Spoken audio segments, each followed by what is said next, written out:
2026 प्रचार दौऱ्याच्या सांगलीच्या समारंभाच्या निमित्तानं उपस्थित मोठ्या संख्येने आपण या कार्यक्रमासाठी उपस्थित राहिलात त्याबद्दल प्रथमतः उपस्थित आपल्या सर्वांना मनापासून धन्यवाद देतो।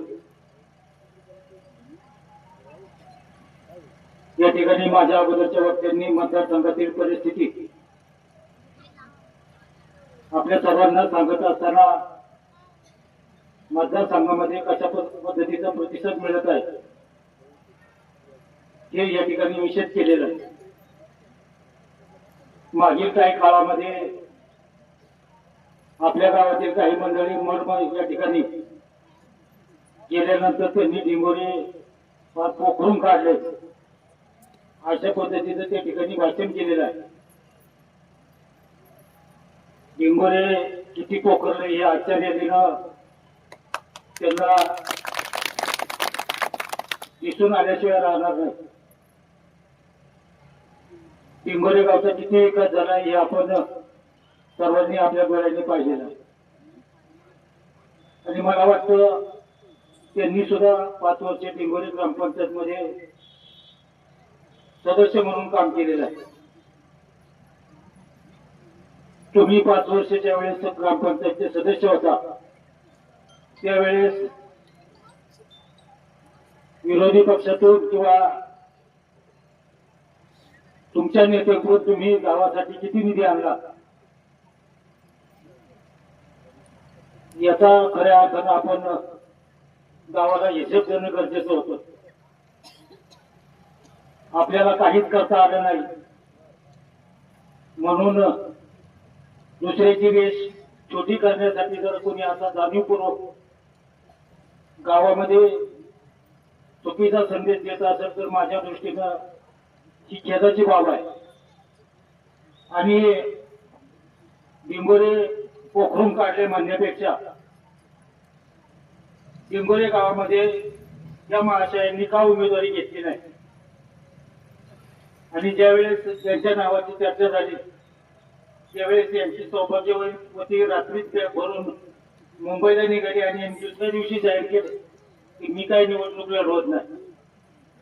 जर वस्तुस्थिती अशी आहे तर दुसऱ्या गावात जाऊन काही सांगण्यापेक्षा काय सांगायचं होतं तर आपल्याच गावात सांगायचं होतं आणि मला वाटतं की जुनी पद्धत आहे आणि तुम्ही जर अशा पद्धतीनं चुकीचं राजकारण करत असाल तर निश्चितच यापुढील काळात सुद्धा आम्हाला सुद्धा त्याचा विचार करावा लागेल।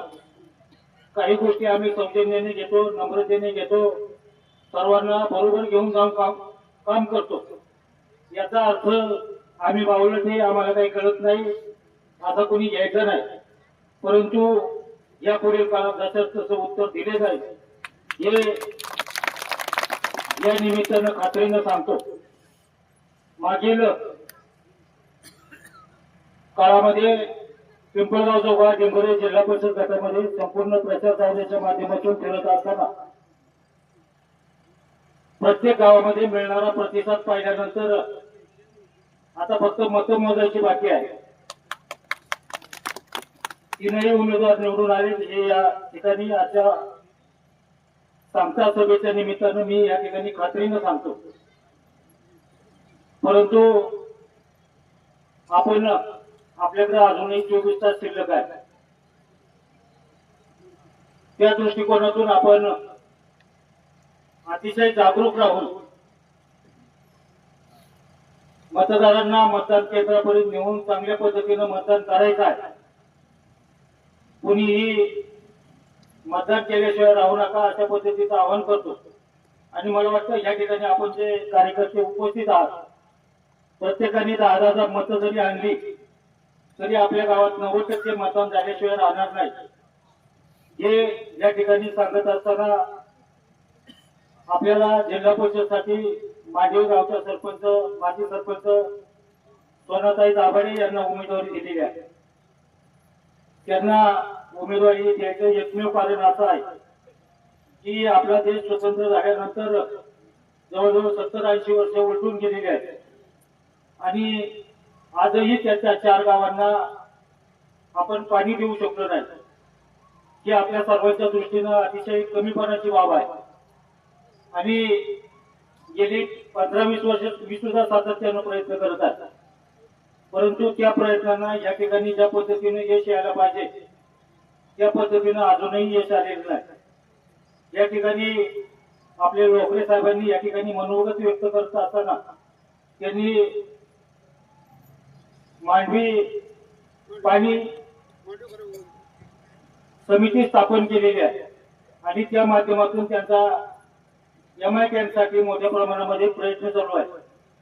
परंतु लोकरे साहेब या निमित्तानं मी आपल्याला सांगतो की येणारी निवडणूक झाल्यानंतर आपल्याला आंदोलन करावं लागतील आणि त्यासाठी आपल्याला उपोषण करावे लागतील आणि हे आपल्याला सर्व करण्याची आपण सर्व कार्यकर्त्यांनी तयारी ठेवावी.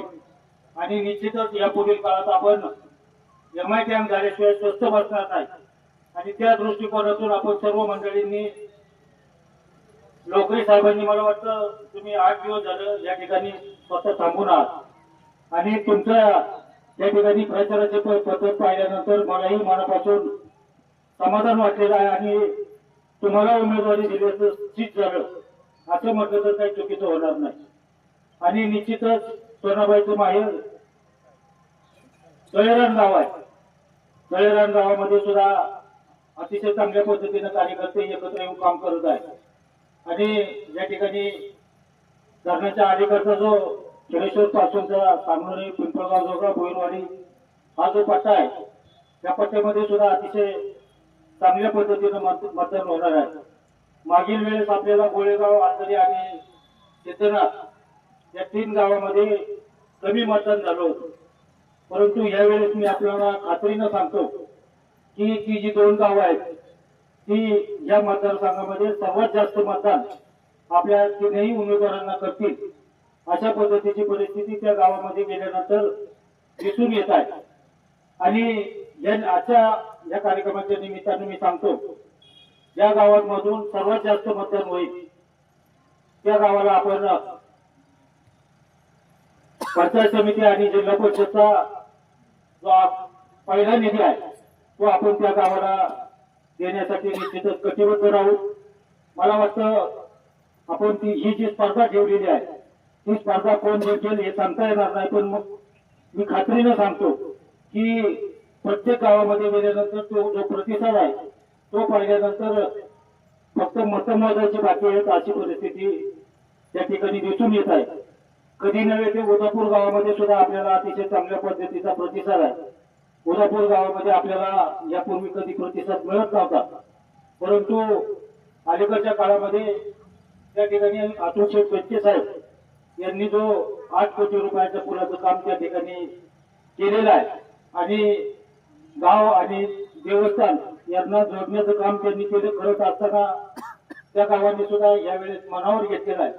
आणि निश्चितच आपल्या मतदारसंघामध्ये मोठ्या प्रमाणात मतदान करण्याची स्पर्धा लागलेली आहे आणि ही स्पर्धा अशीच चालू राहावा अशा पद्धतीची भावना व्यक्त करत असताना या ठिकाणी उशीर झालेला आहे. आपण या ठिकाणी मोठ्या संख्येने उपस्थित राहिलात त्याबद्दल तुम्हाला धन्यवाद.